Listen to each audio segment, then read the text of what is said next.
सभी भक्तजनों को जय श्री कृष्ण।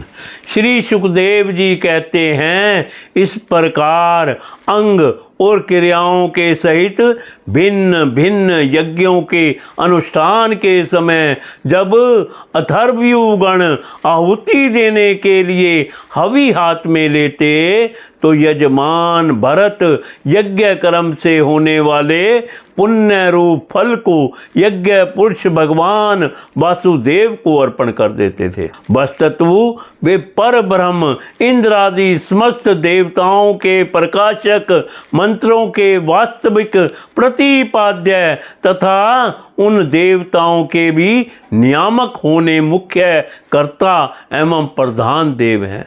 इस प्रकार अपने भगवद परण बुद्धि रूप कुशलता से हृदय के राग द्वेष आदि मलों का मार्जन करते हुए वे सूर्यादि सभी यज्ञ भों का, मुक्ताओं का भगवान के नेत्रादि अव्ययों के रूप में चिनार करते हैं। इस तरह कर्म की शुद्धि से उनका अंतःकरण शुद्ध हो गया। तब उन्हें अंतर्यामी रूप से विराजमान हृदयाकाश में ही अभिव्यक्त होने वाले ब्रह्म स्वरूप एवं महापुरुषों के लक्षणों से उपलक्षित भगवान वासुदेव में जो श्री वत्स, कौस्तुभ, वनमाला, चक्र, शंख और गदा आदि से सुशोभित तथा नारद आदि निज जनों के हृदयों में चित्र के समान निश्चल भाव ले स्थित रहते हैं, दिन दिन वेग पूर्वक बढ़ने वाली उत्कृष्ट भक्ति प्राप्त हुई। इस प्रकार 1 करोड़ वर्ष निकल जाने पर उन्होंने राज्य भोग का प्रारंभ क्षीण हुआ जानकर अपनी भोगी हुई वंश परंपरागत संपत्ति को यथा योग पुत्रों में बांट दिया। फिर अपने सर्व संपत्ति संपन्न राजमहल से निकलकर वे पुलहाश्रम हरिहर क्षेत्र चले आए। इस पुलहाश्रम में रहने वाले भक्तगण भगवान का बड़ा ही वात्सल्य है। वे आज भी उगते उनके इष्ट रूप में मिलते रहते हैं। वहाँ चक्रनर गंडकी नाम की प्रसिद्ध सरिता चक्राकार शालग्राम शिलाओं से, जिनके ऊपर नीचे दोनों ओर नागीले समान चिन्ह होते हैं, सब ओर से ऋषियों के आश्रमों पवित्र करती रहती है। उस पुलहाश्रम के उपवन में एकांत स्थान में अकेले ही रहकर वे अनेक प्रकार के पत्र, पुष्प, तुलसी दल, जल और कंद मूल फलादि उपहारों से भगवान की आराधना करने लगे। इससे उनका अंतःकरण समस्त विषयाभिलाषाओं से निवृत्त होकर शांत हो गया और उन्हें परम आनंद प्राप्त हुआ।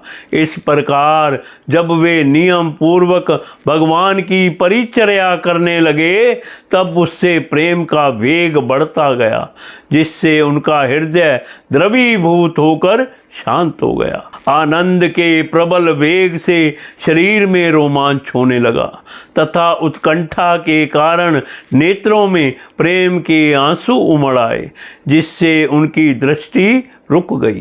अंत में जब अपने प्रियतम के अरुण चरणार बिंदों के ध्यान से भक्ति योग का आविर्भाव हुआ, तब परमानंद से सराबोर हृदय रूप गंभीर सरोवर में बुद्धि के डूब जाने से उन्हें उस नियम पूर्वक की जाने वाली भगवत पूजा का भी स्मरण ना रहा।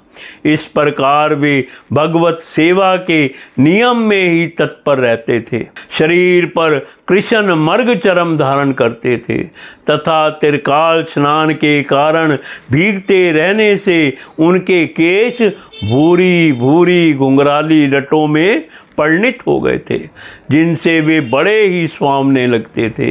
वे उदित हुए सूर्य मंडल में सूर्य संबंधनी ऋचाओं द्वारा ज्योतिमय परम पुरुष भगवान नारायण की आराधना करते और इस प्रकार कहते, भगवान सूर्य का कर्म फलदायक तेज प्रकृति से परे है उसी ने संकल्प द्वारा इस जगत की उत्पत्ति की है। फिर वही अंतर्यामी रूप से इसमें प्रविष्ट होकर अपनी चित्त शक्ति द्वारा विषय लोलुप जीवों की रक्षा करता है। हम उसी बुद्धि परवतर्क तेज की शरण लेते हैं।